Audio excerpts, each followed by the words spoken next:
Assalamualaikum warahmatullahi wabarakatuh. Bertemu lagi di mata kuliah fenomenologi agama ya. Kali ini kita membahas tentang Edmund Husserl. Edmund Husserl itu adalah seorang filsuf yang berasal dari Jerman.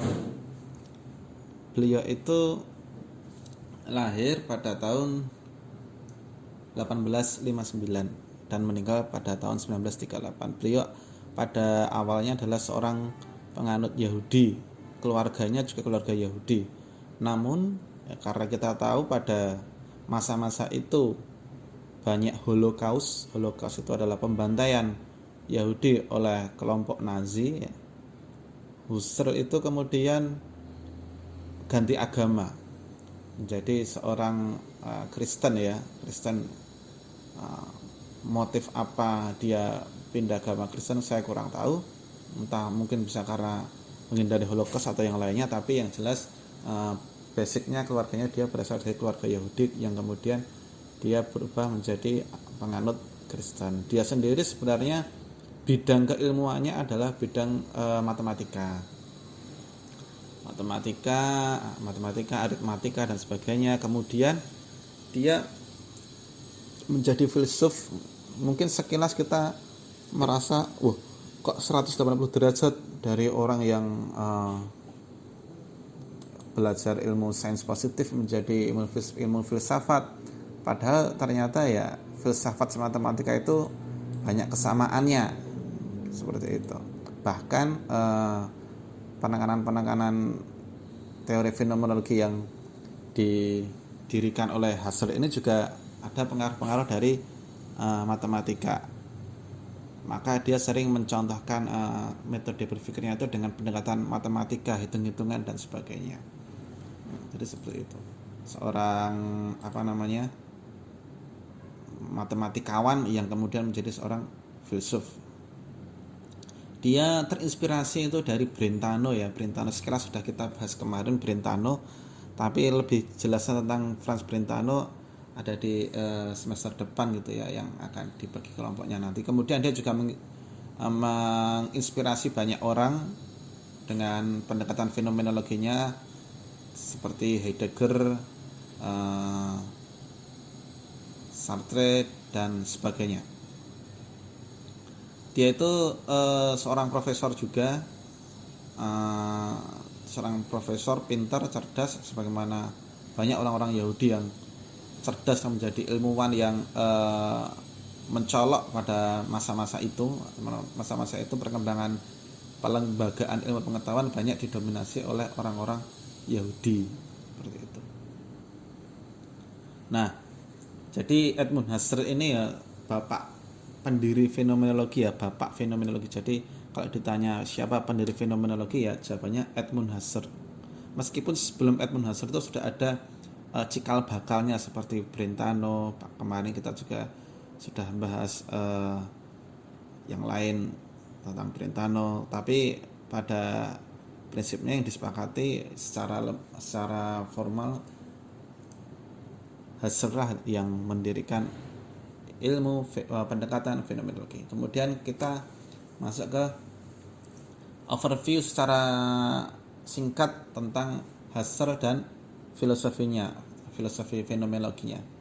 Jadi menurut Husserl ini kita perlu melakukan pendekatan fenomenologi yang lebih umum untuk kesadaran.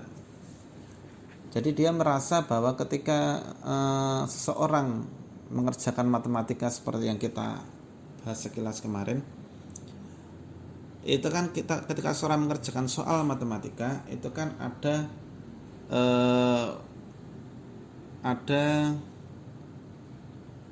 pola-pola yang atau rumus-rumus yang sudah dimiliki manusia yang dia gunakan untuk mengerjakan atau mencari hasil dari perhitungan matematika yang sedang dia kerjakan. Nah, di sini Husserl menekankan pentingnya atau peran dari kesadaran. Misalnya seorang mengerjakan soal yang mudah seperti 2 tambah 2, itu kan mungkin refleks kita menyebutkan 4. Bisa dibilang mungkin kita sadar nggak sadar kita mengucapkan 4. Nah, artinya nilai 4 itu muncul dari mana? Muncul dari kesadaran kita, muncul dari rumus-rumus yang kita miliki, muncul begitu saja seperti wahyu, ilham atau sebagainya, atau bagaimana? Nah, Husserl menekankan ketika kita ingin mengetahui suatu objek ya, subjek itu juga ada kesadaran. Kesadaran ketika dia mengamati objek, mengalami sebuah fenomena, dan kemudian bagaimana dia menjelaskan kembali secara deskriptif. Nanti ada penjelasannya secara deskripsi. Husserl juga menekankan tentang kritik nalar. Nah, menariknya adalah kritik nalar ini terkait dengan ilmu yang dikuasai oleh Husserl sebelumnya, itu matematika. Dia mengkritik rasionalitas dari manusia, mengkritik nalar manusia, yang biasanya manusia itu memiliki rasionalitas atau nalar yang dalam dan luar, yang seperti sekilas itu adalah sama ya antara rasionalitas dalam dan rasionalitas luar. Jadi rasionalitas luar itu mengurangi akal untuk konstruksi ideal pembenaran sendiri dan dari mekanisme praktik luar. Seperti kalau kita mengerjakan soal matematika itu, kita menggunakan rasionalitas dalam atau rasionalitas luar, karena ada objek-objek yang memang dia itu dituntut untuk menjelaskan dirinya itu sendiri. Nah, jadi ketika kita melihat suatu fenomena atau suatu objek, kita menjelaskan objek itu akan beda dengan objek itu menjelaskan sendiri. Kita melihat suatu fenomena dari jauh, dari buku, dari orang, beda dengan kita mengalami sendiri dan melihat bagaimana fenomena atau subjek itu menjelaskan fenomenanya itu sendiri. Nah, jadi sangat berbeda dengan matematika yang itu sangat menggunakan rasionalitas dalam, artinya kita mau terjun atau tidak terjun, mengalami atau tidak mengalami pun kita bisa memahami itu, menjelaskan itu dari balik layar, dari jauh dan sebagainya.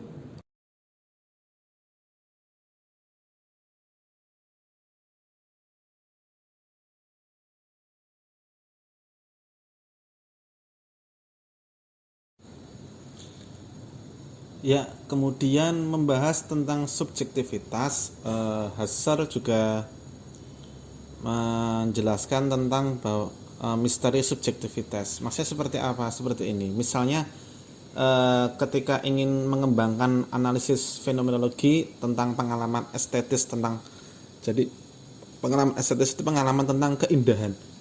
Ketika kita melihat sesuatu yang indah, itu sendiri sudah menjadi pertanyaan, karena standar keindahan seseorang itu beda-beda. Makanya ketika kita melihat sesuatu yang indah, yang menarik, yang menakjubkan, itu kita harus menunda dulu atau menahan dulu segala keputusan atau kesimpulan yang berkaitan dengan subjektivitas atau objektivitas keindahan dalam pengertian secara ontologis. Tetapi kita mengarahkan perhatiannya secara langsung kepada struktur esensial dari pengalaman estetis, pengalaman keindahan itu sendiri, sebagaimana yang tampak pada kesadaran kita. Nah, jadi pada hal-hal yang menurut kita indah, tentu menurut orang lain juga bisa jadi sama, bisa jadi juga beda, bisa jadi biasa saja.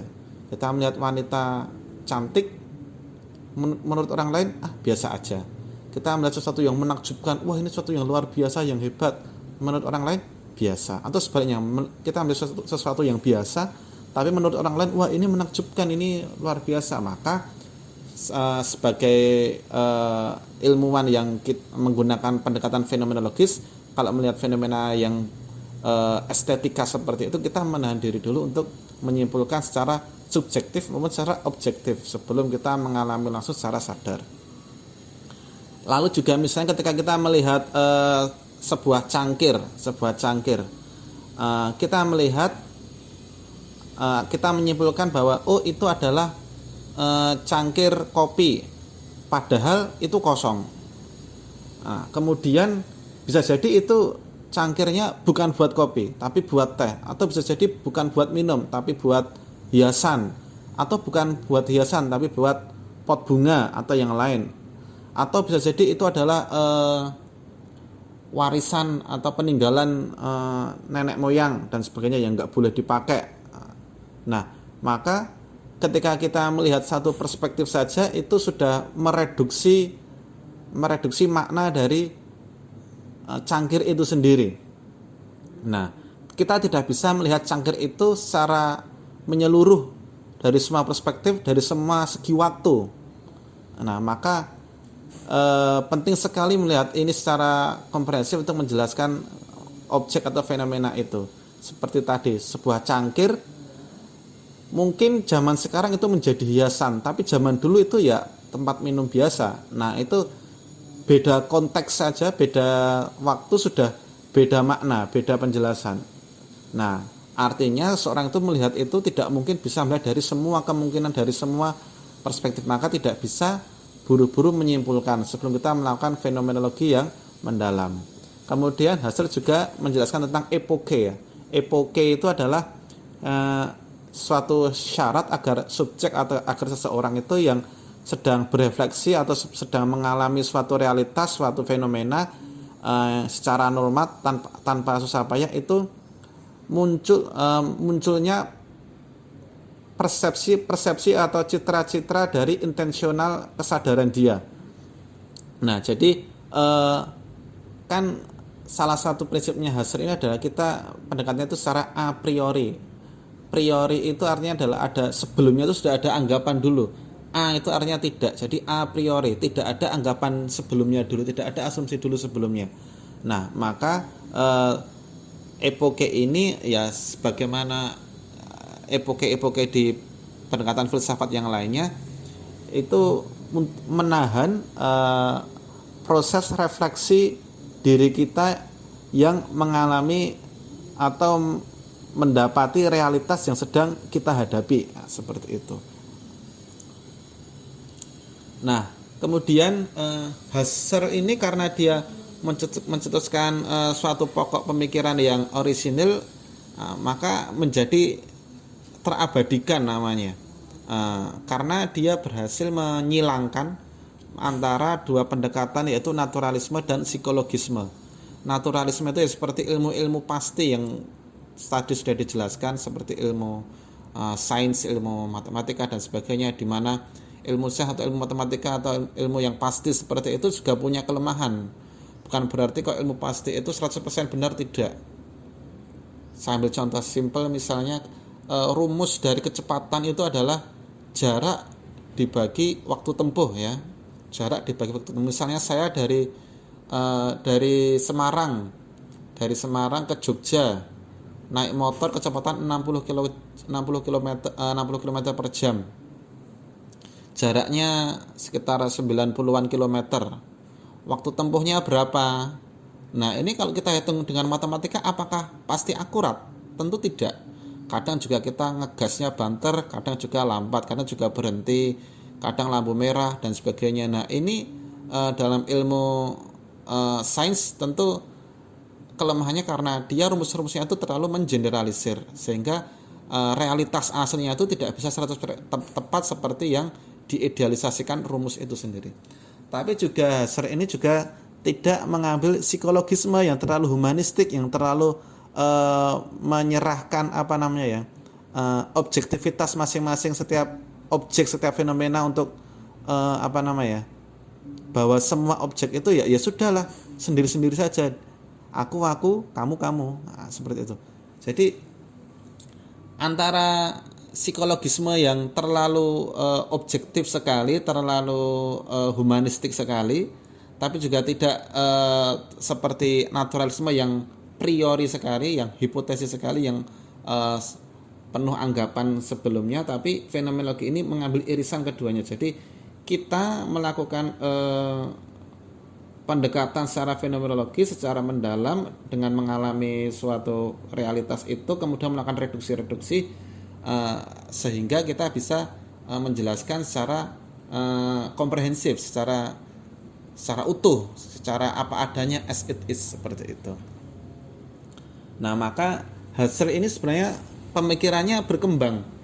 Dulu awalnya dia menggunakan fenomenologi deskriptif. Jadi ya seperti itu tadi, menjelaskan sesuatu secara deskriptif, secara apa adanya, dengan mengalami secara langsung, tidak dengan judgement, tidak dengan tuduhan-tuduhan sebelumnya, tetapi dengan melihat langsung, merasakan langsung, mengalami langsung, sehingga setelah mengalami langsung itu dia mendapatkan penjelasan-penjelasan secara deskriptif, secara utuh, secara jelas, spesifik, dan sebagainya.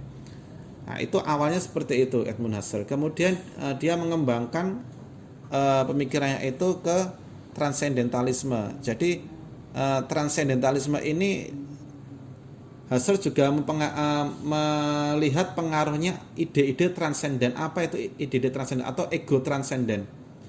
Jadi manusia itu sebenarnya, manusia itu selain hidup di dunia, dia itu juga memiliki dunianya sendiri, memiliki dunianya sendiri, memiliki perspektifnya sendiri, sudut pandangnya sendiri, memiliki ilmu, pengalaman maupun norma-normanya sendiri. Nah, di sini transendentalisme juga berarti ada peran sesuatu yang transenden, yang biasanya transenden ini seperti hal-hal yang sifatnya gifted atau sifatnya pemberian baik itu secara alami atau secara tidak alami. Maksudnya secara alami itu misalnya kita mendapatkan semacam wahyu, ilham, wangsit atau sebagainya, itu juga sebuah ide-ide transenden juga yang bisa mempengaruhi perspektif kita melihat sesuatu. Atau kita juga bisa dengan non alami, artinya kita juga bisa mendapatkan petunjuk-petunjuk seperti ilham atau wahyu itu dengan usaha-usaha kita sendiri, dengan ritual-ritual khusus kalau menurut agama-agama tertentu, misalnya dengan cara riyadhah, dengan cara tirakat dan sebagainya, sehingga kita dapat ilmu laduni atau apa. Nah, itu ilmu laduni atau wahyu wangsit itu juga termasuk, salah satunya adalah transenden juga. Nah, maka Husserl ini juga melibatkan bahwa ketika menjelaskan sesuatu itu, hal-hal yang transendental seperti itu juga mempunyai pengaruh yang signifikan untuk menjelaskan suatu fenomena, suatu realitas. Jadi beda antara ide-ide transenden itu dengan acuan-acuan rumus formal seperti ilmu pasti seperti itu. Jadi seperti itu sekilas bedanya. Kemudian Husserl ini juga disebut atau menyebut dirinya sendiri, yaitu a leader without follower. Jadi pemimpin yang nggak punya pengikut. Jadi pemikirannya itu digunakan oleh banyak ilmuwan, tetapi banyak ilmuwan yang tidak lagi menggunakan pendekatannya yang orisinil. Artinya setiap ilmuwan yang menggunakan idenya itu kemudian memodifikasi. Nah, maka Husserl itu di akhir hidupnya dia berusaha mempertahankan apa yang dia